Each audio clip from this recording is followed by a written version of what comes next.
Question number 61 start कर रहे हैं, जिसका स्ट्रक्चर मैंने पहले तैयार कर लिया है। क्वेश्चन में 40 लाख जो है ऑथराइज कैपिटल है, जो कि 4 लाख में कन्वर्ट हो जाती है, जिसमें से 70,000 शेयर्स बिल्डिंग को परचेज करने में इशू कर दिए। राइट,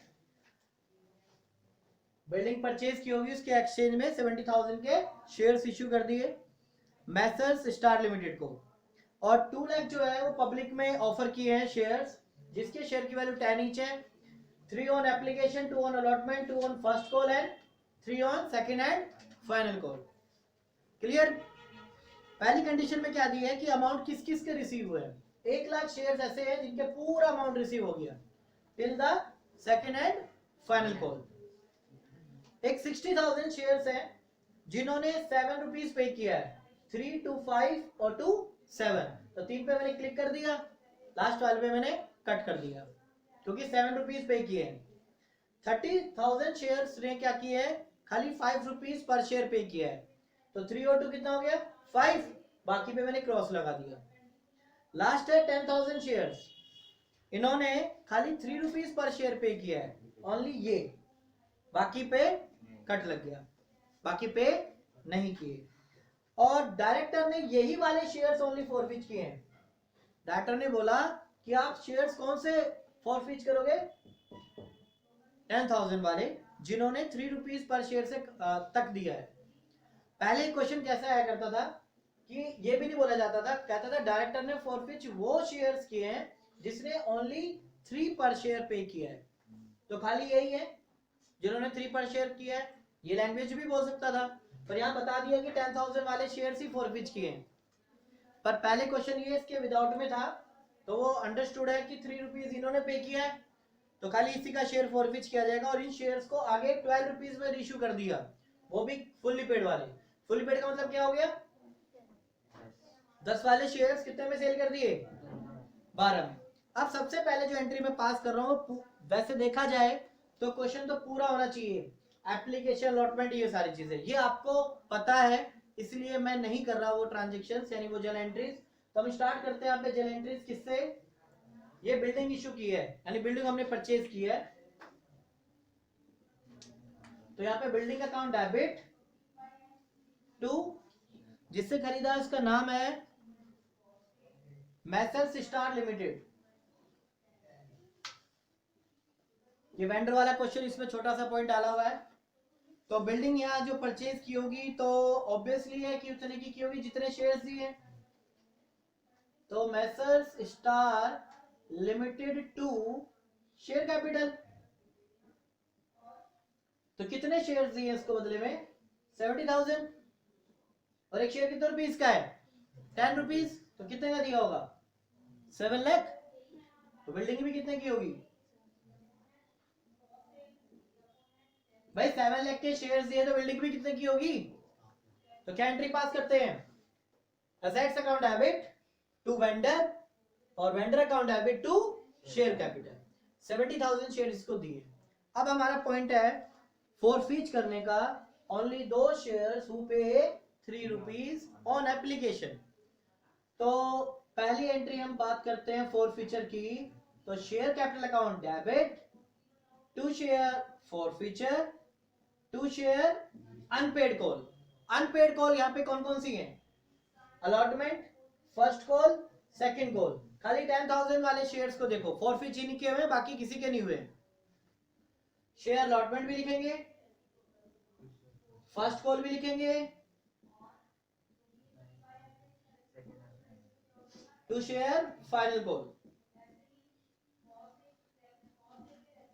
अब यहां पर बात करते हैं कितने शेयर्स हैं, 10,000 शेयर्स हैं जो फॉरफिच किए हैं।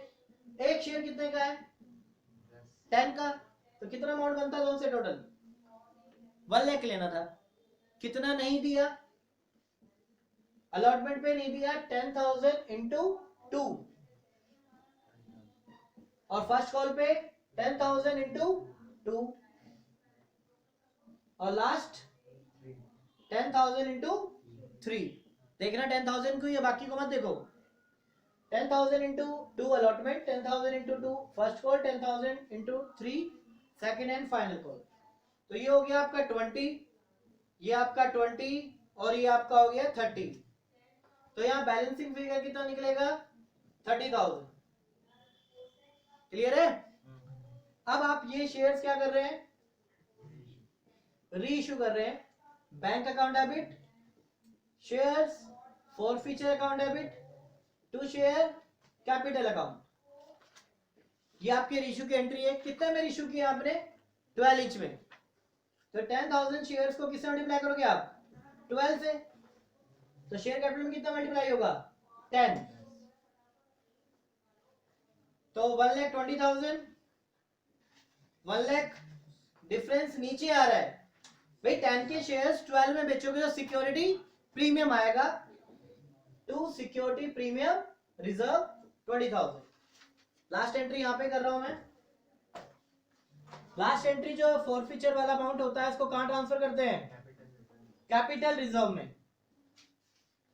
तो जरा डिफरेंस देखें, ये जो फॉरफीचर अमाउंट कितना है 30 और ये फॉरफीचर अमाउंट कितना है 0, तो 30,000 माइनस 0 ये आपका 30,000 आ जाएगा।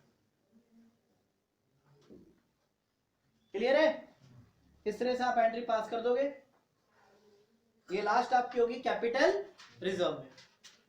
पहले हमने शेयर इश्यू किए अदर देन कैश, फिर हमने पब्लिक में इश्यू किए शेयर्स, पर हमने नॉर्मल एंट्रीज नहीं किए, सीधा हमने फॉरफीचर से एंट्री किए। तो ये एंट्री किसकी है आपके फॉरफीचर की, ये एंट्री आपने क्या की है री इश्यू की, और ये अमाउंट आपने ट्रांसफर की है किसमें कैपिटल रिजर्व में।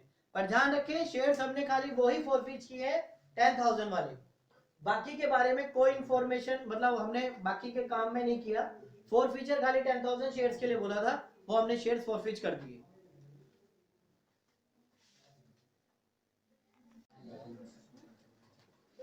फिर दोबारा एक पॉइंट बता रहा हूं जो कि शेयर फॉरफीचर के ऊपर ही है।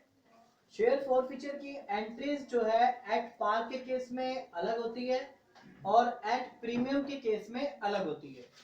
जैसे कि आपको पता है कि पार के केस में क्या है, पार के केस में एंट्री होती है फॉरफीचर की share capital account debit to share forfeiture to share unpaid call, यही एंट्री हमने लिखी है। अब प्रीमियम के केस में दो हैं कि इफ प्रीमियम पेड और प्रीमियम नॉट पेड। तो अगर प्रीमियम पे हो चुका है तो सेम एंट्री होगी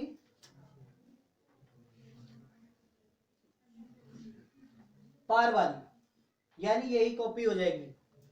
अगर सिक्योरिटी प्रीमियम फॉरफीचर के टाइम पर पे हो चुका है तो आप पार वाली ही एंट्री करेंगे। अगर सिक्योरिटी प्रीमियम पे नहीं हुआ है उस केस में आपका एक छोटा सा चेंज होगा इस एंट्री में, वो क्या है share capital account debit security premium reserve account debit to share forfeiture to share unpaid call, same entry है। बस हमने सिक्योरिटी प्रीमियम को क्या किया, हमने सिक्योरिटी प्रीमियम को बस डेबिट किया है, क्योंकि नॉर्मल सिक्योरिटी प्रीमियम क्या होता है क्रेडिट होता है। अब यहां पर क्या होता है क्योंकि कैंसिल कर रहे हैं हम, नॉर्मल सभी में क्या करते हो आप टू शेयर कैपिटल लिखते हो ना, यहाँ पे शेयर कैपिटल क्या होता है डेबिट होता है, तो हम उसको कैंसिल कर रहे हैं। सिक्योरिटी प्रीमियम जो क्रेडिट था उसको डेबिट करके हम कैंसिल करते हैं। तो एक तरह से फॉरफीचर कैंसिलेशन की एंट्री होती है। क्लियर है? तो अगर पार का केस है तो ये एंट्री, अगर प्रीमियम पेड है तो यही वाली एंट्री होगी, अगर प्रीमियम पे नहीं है तो सिक्योरिटी प्रीमियम एक्स्ट्रा आपका डेबिट में आ जाएगा। ये कॉन्सेप्ट था।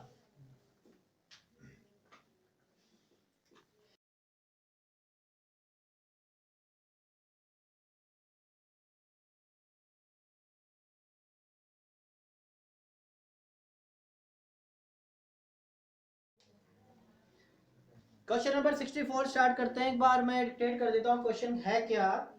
एम लिमिटेड ने फॉरफीच किए 200 इक्विटी शेयर्स जो कि 10 इंच के और 5 रुपीज सिक्योरिटी प्रीमियम रिजर्व है, टोटल हो गया 15। ओनली इसमें 3 रुपीज की फाइनल कॉल नहीं दी है, 3 रुपीज की फाइनल कॉल। तो इससे पहले कितना पेड हो गया होगा 12, और ये अंडरस्टूड है सिक्योरिटी प्रीमियम भी क्या हो गया होगा, पे हो चुका होगा, क्योंकि वो इससे पहले ही होगा ना। हम ये मान के चल रहे हैं सिक्योरिटी प्रीमियम कहाँ होगा, अलॉटमेंट के टाइम पर, तो पे हो चुका होगा। तो इस केस में सिक्योरिटी प्रीमियम क्या हो चुका है आपका, पेड हो चुका है। तो सिक्योरिटी प्रीमियम को कहीं नहीं दिखाना है आपको। फिर दोबारा बात सुनो, 10 और 5 कितना हो गया 15, उसे बोला 3 रुपीज की फाइन कॉल नहीं आई, तो कितना आ गया होगा, 12 आ चुका होगा। तो 12 जो आ गया होगा वो क्या होगा, 7 प्लस वो सिक्योरिटी प्रीमियम इसी में तो इंक्लूड हो गया होगा ना, तो ये पेड हो चुका है।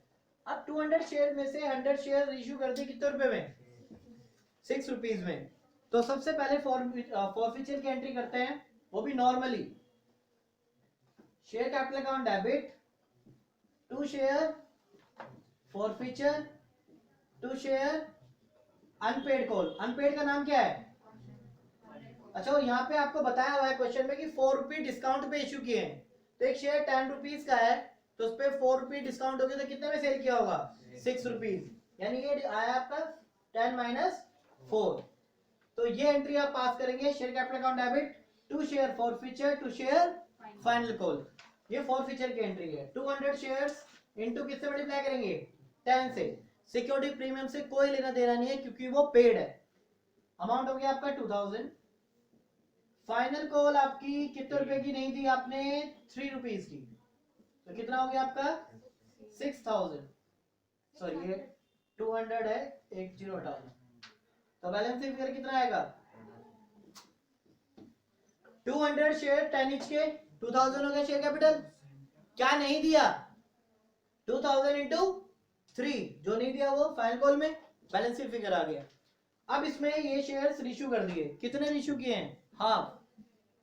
Bank account debit shares forfeiture account debit to share capital account. 100 shares है, कितने में सेल किए हैं, 6 रुपीज में, कितना हो गया 600। थे कितने वाले, 10 वाले थे, तो 1000 वाले 600 में गए तो कितना बैलेंस फिगर 400। तो लास्ट एंट्री आपके शेयर फॉरफीचर अकाउंट डेबिट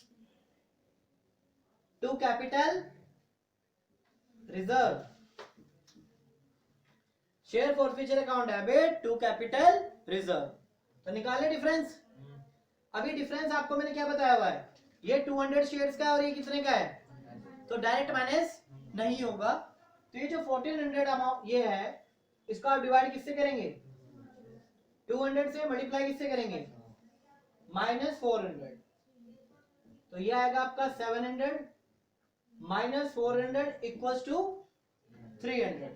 तो 300 जो अमाउंट है आपका कैपिटल रिजर्व में जाएगा। कुछ स्टूडेंट पूछ लेते हैं कि सर वो 4 के डिस्काउंट का क्या हुआ, वो डिस्काउंट ये है आपका, जो डिस्काउंट है या लॉस है वो शेयर फॉरफीचर में डालते हैं, यानी 100 इंटू 4। तो एक ही बात है, डिफरेंस आएगा, वो फॉरफीचर निकाल लो या फिर 100 इंटू 4 कर लो। ये फॉरफीचर आपका लॉस का ही होता है या डिस्काउंट का ही होता है, पर डालते फॉरफीचर में।